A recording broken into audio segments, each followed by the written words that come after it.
A prerequisite for any English major should be to find out how to answer the all too familiar question, so what are you actually going to do with a degree in English? It's recently become trendy to answer by extolling the practicalities of the major.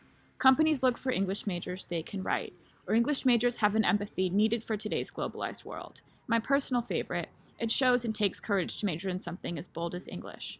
We sound like a bunch of sparkling unicorns, while, and most troublingly, it sounds like humanism has been all but lost in every space of the college campus, except for in this department. But I think that all these answers miss the point. Yes, students develop a wide array of critical thinking after studying English.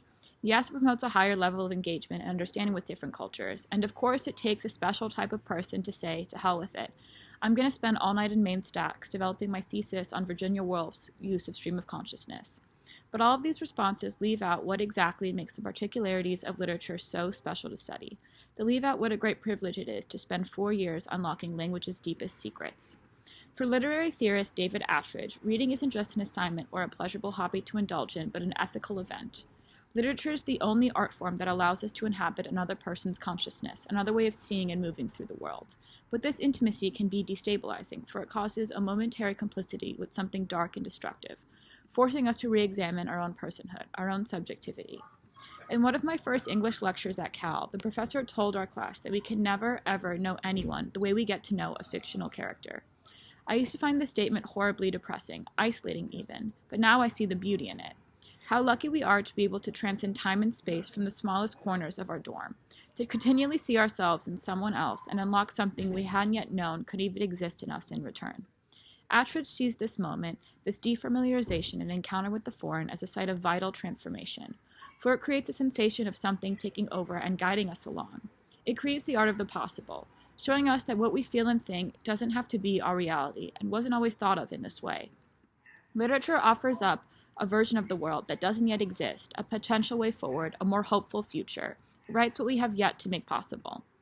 The endless possibilities of interpretation and play laden within one paragraph, one sentence, one phrase even, are unique to literature and can't be encapsulated by any other art form. In Tobias Wolff's short story, A Bullet in the Brain, protagonist Anders, a disillusioned, cynical book critic, is held hostage during a bank robbery and subsequently shot in the head. So far, it sounds like a depressing story, and all of this happens on the first page. The bullet soon tears through Anders' brain, leaving nothing behind except for a memory of him as a child, picking teams for a baseball game, when another boy says he wants to play shortstop because short's the best position they is.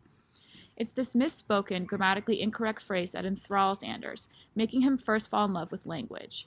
And it's this note the story ends on, flashing back to Anders as just a boy in right field, smacking his sweat-blackened mint, discovering the power and beauty in a few incorrectly pronounced words, softly chanting, they is, they is, they is.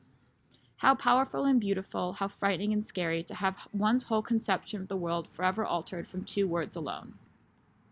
Words have power, and as English majors, we've been trained to see when they're being used to serve prejudice and violence, when they're being disguised to create divisions and push agendas.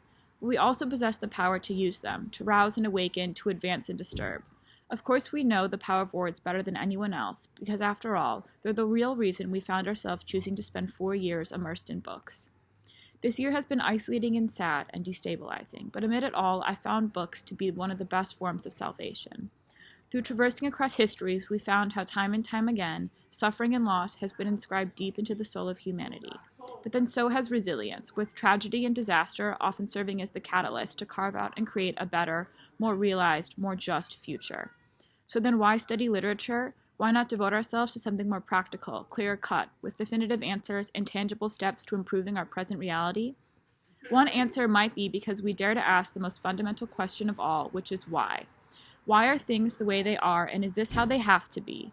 The other, and the real reason I found myself forgetting what exactly an atom is and how to long divide after just 1 year at Berkeley, is because when I'm studying a book, when I'm combing through a novel in the thick of night, trying to find that sentence or that word to include in my paper and prove my point, I get this fleeting, brief moment where I feel like the book I'm holding is somewhere inside me.